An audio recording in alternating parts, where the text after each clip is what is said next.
A gente vê aqui no Brasil pessoas cometendo crimes horrorosos que em menos de 10 anos já estão de volta às ruas.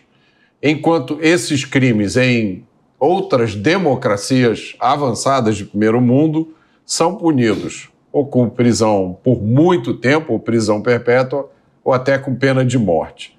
Por que o Brasil é diferente? Como é que a nossa legislação se compara à legislação penal de outras democracias modernas? Esse problema, Mota e professor Milton, na minha opinião, ele é fruto direto do relativismo. Na década de 60, final da década de 60, o grande filósofo Mário Ferreira dos Santos, ele já denunciava essas doutrinas que, nas palavras do Mário, derramaram muitas lágrimas e fizeram correr muito sangue. E essas doutrinas, na parte da repressão penal, na parte do direito penal especialmente, elas se revelam sob o nome do relativismo, né? São o laxismo penal, a guerra à polícia, esse ódio, esse desprezo à autoridade e essa descrença no sentido de que o direito penal é um fator civilizador. Então o Brasil progressivamente ele passa a ter penas mais brandas, a demorar mais para aplicar penas em relação aos crimes e a ter um processo de progressão de regime em relação ao qual poucos países compartilham desses nossos princípios, dessa nossa metodologia de enfrentamento ao crime. O que acontece em relação a isso? O que acontece em decorrência disso? Nós temos um país com altos índices de criminalidade sem uma resposta efetiva do Estado. E o crime floresce de uma maneira maior onde ele não é combatido com eficácia. Então, ao longo do tempo, há mais impunidade, o número de crime aumenta e esse ciclo é realimentado pelo Estado com uma resposta ineficiente, com uma resposta deficiente. É isso que acontece no Brasil, é por isso que cada vez mais nós figuramos nos rankings de criminalidade num lugar vexatório. Antes de passar para o Milton, eu queria só complementar te perguntando quando esse processo começou? Existe algum marco que sinalize o momento em que o Brasil decidiu ir por esse caminho? Nós temos alguns marcos legislativos, né? A Lei de Execução Penal foi um marco nesse sentido, sem dúvida. Nós temos... Que é do final do regime militar, 1984. Militar, né? Seria um dos marcos principais no meu entendimento, né? O Bruno Carpes e o Felipe Regueira são dois estudiosos do nosso sistema penitenciário, eles apontam isso muito claramente, né? Como o Brasil demora mais a aplicar pena e como existe no Brasil um sistema de porta giratória, ou seja, não há um cumprimento efetivo de pena, não há um encarceramento proporcional ao número de crimes praticados. Milton. Pois é, isso é agravado, Roberto e Diego, pelo fato de que no Brasil, no debate público, quando se fala em direitos humanos, só se pensa na dimensão vertical dos direitos humanos. Qual a dimensão vertical? Evitar que o Estado afete os direitos dos cidadãos. Isso é importante, é verdade, limitar. E nem sempre, diga-se de passagem. De qualquer maneira, isso é importante. Agora se esquece da dimensão horizontal dos direitos humanos, que é o dever que o Estado tem de evitar que um cidadão afete os direitos de outro. Isso é absolutamente esquecido. Pouco se fala, professor Diego, hoje existem muitos abolicionistas na academia, né? Mas explica, por favor, o conceito de abolicionismo penal. O abolicionista é aquele sujeito que acha que a pena é um instrumento penal atrasado que deve ser superado e substituído por outras formas de punição, né? Independente do crime cometido. Paulatinamente, né, com o tempo, você vai um dia abolir o hábito, que eles dizem, de enjaular pessoas, né? É claro que as experiências como que estão acontecendo em alguns locais nos Estados Unidos, elas nos dão uma certa amostra do que vai acontecer se você acabar com as penas, né? A sociedade certamente não dura muito.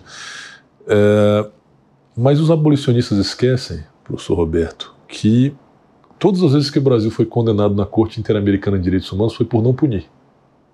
Ou seja, um homicídio que não foi investigado, era um abuso policial que não foi, uma tortura que não foi punida. Quer dizer, o Brasil foi sempre denunciado por não punir, né? Ou seja, o Estado ele tem um dever objetivo de evitar que um cidadão afete os direitos do outro. E isso é absolutamente esquecido, né? Então, toda vez que se fala em policiar, em prender, em resolver problemas como carcerário. Isso é um problema de direitos humanos, sim, mas é um problema muito mais profundo, né? Eu vou lhe dar outro exemplo, que também é esquecido, professor. O sistema carcerário brasileiro é um horror, né? Internacionalmente se fala nisso, e ninguém quer resolver. Enquanto isso, a superlotação é terrível, os presos não são divididos por periculosidade, então existem presídios que são verdadeiras cidades, a exemplo do presídio central de Porto Alegre, que eu acho que chegou a 5 mil presos, já chegou a 5 mil presos lá em Porto Alegre, uma cidade, né? Quer dizer, alguém tem que enfrentar seriamente o problema penitenciário no Brasil, mas... Eu fiz uma descoberta, Milton, eu tive uma rápida passagem pelo governo do estado do Rio de Janeiro, e eu descobri que ninguém quer resolver isso. Não. Ninguém quer. Não. Ninguém quer construir presídio, nenhum prefeito quer um presídio no seu município, os órgãos que têm que tomar as providências não têm interesse. Eu fiz uma descoberta interessante, veja só, na época eu fui numa agência da ONU e eles me deram lá os padrões construtivos e o valor o investimento para você construir uma vaga no sistema prisional era atualizado a dinheiro de hoje por volta de 120 mil reais. E aí, se você pegar o dinheiro que o Estado brasileiro já gastou na refinaria Abreu e Lima, é quase 100 bilhões. Com esse valor, você construiria mais de 1 milhão de vagas no sistema prisional. Ou seja, não existe. Esse é outro ponto importante, professor. Muita gente fala assim, um preso no sistema carcerário custa 5 mil reais ou custa 7 mil reais.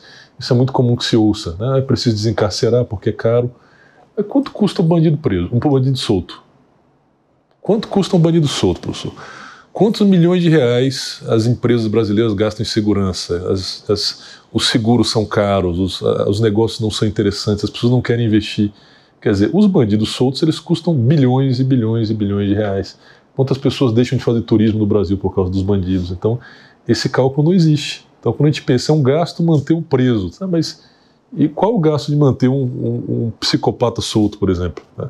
Que é muito maior, é incalculável, na verdade. Sem dúvida. Eu queria que vocês comentassem uma frase do grande Enéas, que dizia que o bandido assalta um cidadão para roubar um celular, vender o celular e comprar droga. Mas ele não assalta a boca de fumo para roubar a droga. Por quê?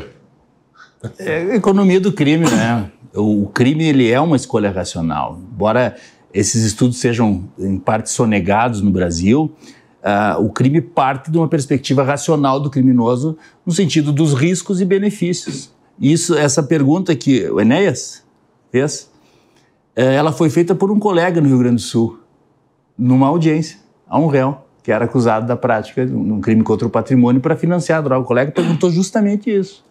Por que é que o senhor não assalta diretamente o traficante? Por que não pega diretamente a droga que o senhor alega ser viciado, né? Que seria o motivo da prática do crime? E a resposta foi essa. Porque é muito arriscado, porque é muito perigoso, porque eu não quero ser punido.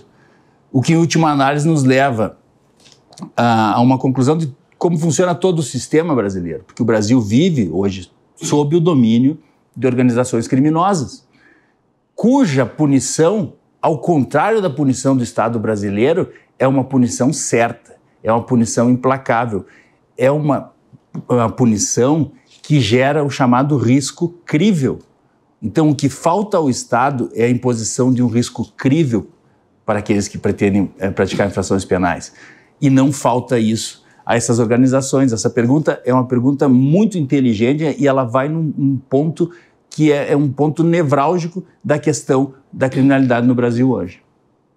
É fato, né? O crime parte de escolhas racionais, sem dúvida nenhuma, né? Há uma visão muito romântica sobre quem comenta e quem observa o crime no Brasil, né? Há uma visão romântica, por exemplo, de que ao aumentar a repressão estatal, os pobres sofreriam. Então, na verdade, é o perfeito contrário. Os pobres são as maiores vítimas da criminalidade, não os ricos. O pobre anda a pé, o pobre pega ônibus, anda de bicicleta, mora longe. Então eles são as principais vítimas do crime. E não é à toa que as manchas eleitorais no Brasil elas revelam muito bem essa simpatia dos pobres, por exemplo, pelos policiais candidatos, né? Se você olhar a mancha eleitoral do Marcelo Freixo, da Marielle, são sempre em bairros muito ricos, muito seguros, né? Laranjeiras, Ipanema, São Conrado, né? Ou seja, quem não tem medo de bandido simpatiza muito com aqueles que estão nas causas ditas humanitárias. E aqueles que vivem de perto a criminalidade sentem o medo, sentem a opressão, que é você ter um criminoso à sua porta, na sua rua, eles votam em candidatos ligados à segurança pública, né? Alguns pesquisadores da Federal de Santa Catarina chamam a isso de fascismo voluntário. Então, na cabeça deles, o sujeito é assaltado sempre, ele quer um policial na rua dele, ele é algo como fascista, né? Então, essa visão de que o pobre é a vítima do sistema judicial, é a vítima da polícia, ela é uma visão totalmente romântica. Na verdade, o pobre é vítima da criminalidade. E é quem mais sente, é quem é menos afeito aos discursos tidos como humanitários e etc. Eu já vi classificarem esse paradoxo, né, dos ricos, das pessoas dos bairros ricos serem contra a polícia e defensores, como sendo uma crença de luxo, é uma crença que só as pessoas muito ricas podem, e que naturalmente são protegidas pelos seus seguranças, pelos seus carros blindados, só elas podem se dar ao luxo a ter essa crença de que o bandido é um pobre coitado. Agora, a gente no Brasil tem a sensação de que o sistema de justiça criminal ignora a vítima do crime. Eu sou leigo, eu comecei a estudar a questão da segurança pública como fruto do meu desespero de não entender o que acontece no Brasil. E, por exemplo, e só para dar um exemplo aqui óbvio, chocante, que agora todo mundo conhece, que é a audiência de custódia, que é um ritual onde o Estado escuta o criminoso para saber se ele está bem, mas a vítima não está nem perto dali, não se fala nem do crime. E também se criou no Brasil uma história de que existe um processo chamado ressocialização. É um processo mágico, você coloca um criminoso, né, um homicida, um estuprador, um sequestrador, um torturador por um lado, e sai um cidadão modelo do outro. Um cidadão livre para fazer o que ele quiser, ir para onde ele quiser. De onde essas ideias se originam? E existe algum lugar no mundo onde uma ideia como essa tenha funcionado? Dizia o Milor Fernandes que quando uma ideia fica velhinha, ela vem morar no Brasil, né? Eu acho que em grande parte isso se deve, Mota, à falta de uma perspectiva maior daquilo que se debate no mundo hoje, daquilo que se tem em relação à pena, à retribuição e, inclusive, a eventual socialização do preso, né? A pena, ela tem caráter preventivo e retributivo, sem dúvida nenhuma. E grandes pesquisadores como o Stanton Seminon, tem a obra A Mente Criminosa, ele diz que pode haver, inclusive, sim, a socialização do criminoso a partir do efetivo arrependimento dele. Ou seja, não vai ser justificando o que ele fez ou tendo esse discurso de tolerância absoluta em relação ao que ele fez que nós vamos ressocializá-lo. Mas isso é uma coisa que depende, sobretudo, da boa vontade do criminoso. Que é o que se chamava de reabilitação. Né? Eu resolvo parar de fazer besteira, eu me reabilito. Exato. E o que acontece no Brasil, até pegando um gancho do que nós tratamos há pouco, as mesmas pessoas que dizem que o sistema tem que reabilitar e que o sistema não reabilita, são aquelas que se opõem ao investimento na construção e na melhoria das penitenciárias. É fato, né? O crime parte de escolhas racionais, sem dúvida nenhuma, né? Há uma visão muito romântica sobre quem comenta e quem observa o crime no Brasil, né? Há uma visão romântica, por exemplo, de que ao aumentar a repressão estatal, os pobres sofreriam. Na verdade, é o perfeito contrário. Os pobres são as maiores vítimas da criminalidade, não os ricos. O pobre anda a pé, o pobre pega ônibus, anda de bicicleta, mora longe. Então eles são as principais vítimas do crime. E não é à toa que as manchas eleitorais no Brasil, elas revelam muito bem essa simpatia dos pobres, por exemplo, pelos policiais candidatos, né? Se você olhar a mancha eleitoral do Marcelo Freixo, da Marielle, são sempre em bairros muito ricos, muito seguros, né? Laranjeiras, Ipanema, São Conrado, né? Ou seja, quem não tem medo de bandido simpatiza muito com aqueles que estão nas causas ditas humanitárias. E aqueles que vivem de perto a criminalidade sentem o medo, sentem a opressão, que é você ter um criminoso à sua porta, na sua rua, eles votam em candidatos ligados à segurança pública, né? Alguns pesquisadores da Federal de Santa Catarina chamam a isso de fascismo voluntário. Então, na cabeça deles, o sujeito é assaltado sempre, ele quer um policial na rua dele, ele é algo como fascista, né? Então, essa visão de que o pobre é a vítima do sistema judicial, é a vítima da polícia, ela é uma visão totalmente romântica. Na verdade, o pobre é vítima da criminalidade. E é quem mais sente, é quem é menos afeito aos discursos tidos como humanitários e etc.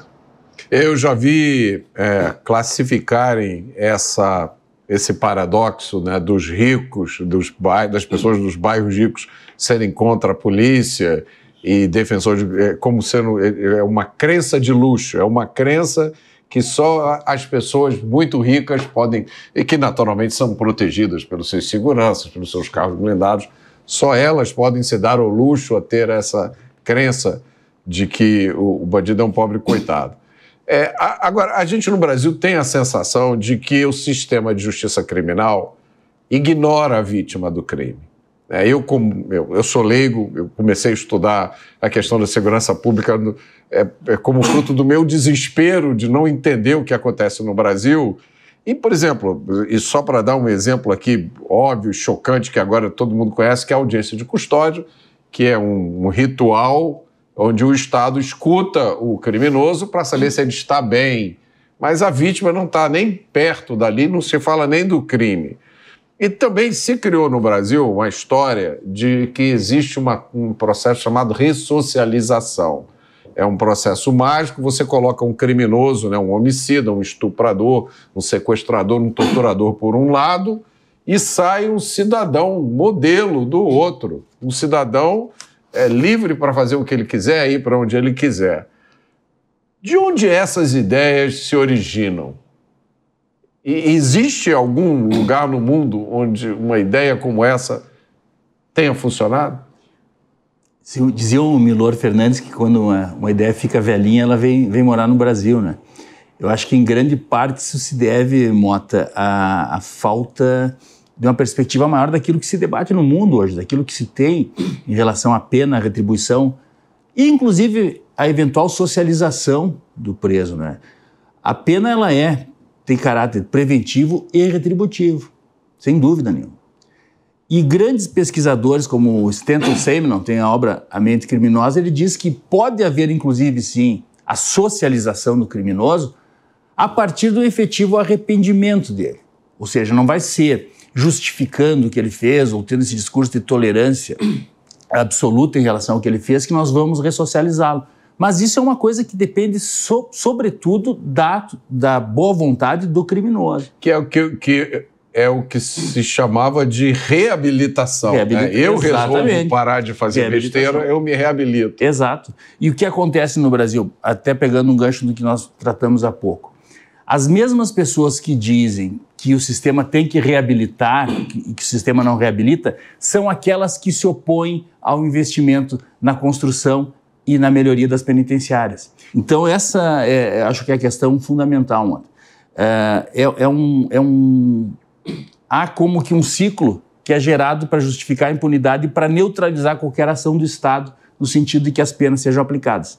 Com relação à vítima, eu acredito que por muito tempo ela foi, e talvez ainda hoje venha sendo, o grande deserdado do nosso processo penal. O professor Milton aí tem um conhecimento muito profundo de processo penal e há algum tempo já, desde que eu estive em Portugal, eu venho defendendo que seja criado no Brasil um Estatuto da Vítima. Nós temos diversos estatutos para as mais variadas categorias, digamos assim, mas não um Estatuto da Vítima. Né? Nós temos a nossa legislação esparsa, melhorou muito, por exemplo, em relação aos direitos da mulher, né?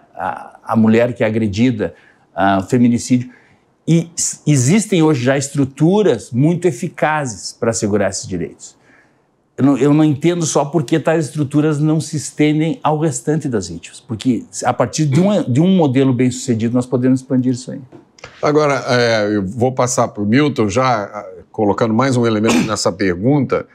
Por que existe tanta gente que faz parte do sistema de justiça criminal que parece que perdeu a fé no sistema de justiça criminal? Porque o que eu escuto, às vezes, de alguns promotores, defensores públicos, delegados, magistrados, se resume a uma crença, a uma descrença no sistema de justiça criminal. Não se deve prender, o criminoso é um pobre coitado, vamos evitar ao máximo prender, se ele for preso, vamos tirá-lo o mais rápido possível, não se deve... Então, por que não acaba logo com o sistema de justiça criminal? Roberto, a pena tem várias funções, né? Tirar uma pessoa perigosa de circulação, assustar outras pessoas para que elas não queiram delinquir. Ela tem uma função muito importante que é reforçar valores. Quando o cara está na periferia e o filho quer virar traficante, o pai fala, olha, não vá não que esse pessoal vai ser preso. Enquanto esse pessoal não for preso, o pai não tem credibilidade. Quando vão preso, ele diz para o filho, aquilo que o pai gosta de dizer para o filho, né? Não te disse que eles iam ser presos, né? Então, você reforça valores comunitários. Então, tem muitas funções. E a ressocialização é uma delas, mas só que a ressocialização é a cereja do bolo. Quer dizer, pode ser que existem algumas pessoas que realmente se arrependem e saem do crime. É raro, mas tem. Então, é a função mais difícil. Como ela é difícil de atingir, as pessoas fingem que ela é a única que existe. Então, não porque a prisão não ressocializa. Eu falo, mas ótimo, essa é uma das funções, ela tem muitas funções. Qual é o outro problema do Brasil? É mais fácil você se ressocializar quando sua pena é curta. Você passar 3 meses na cadeia, você passar 1 mês na cadeia, você toma um susto e sai. Só que no Brasil você só vai para a cadeia para passar 10 anos. Você só vai para a cadeia para passar 5 anos, para passar 7 anos. Se a pena for pequena, você faz um acordo de não persecução penal. Se for menor, uma suspensão condicional do processo. Se você pegar até 4 anos, você não vai para a cadeia, você vai substituir por uma pena alternativa. Então você só vai para a cadeia para passar um tempo generoso, né? O que dificulta a reintegração. Verdade. Nos Estados Unidos existe, você comete uma infração menor, você fica 2 semanas na cadeia, você fica 3 meses, no Brasil toma um susto e... Existia prisão simples, existiam prisões de curta duração no Brasil. Agora não existe. E quando o sujeito chega nesse crime grave, pelo qual ele vai preso, ele já percorreu uma banda do Código Penal inteira. Então ele já cometeu um furto, ele já teve uma lesão corporal, aí quando ele chega lá no homicídio ou no tráfico de drogas, ele já a percorreu, já se integrou no crime, já se profissionalizou no crime e ele não tem mais como se reintegrar, né? Então é como se a prisão fosse um remédio que atinge, que só pega agora o sujeito que já está na UTI, não adianta mais. Então ele tinha que pegar no começo, lá no primeiro crime, o sujeito vai pegar um semiaberto e tal, para se assustar. Lá no Brasil não, tudo é despenalizado, exceto os crimes muito graves, né? Muito graves. O que, com certeza, é uma das causas do insucesso da nossa prisão.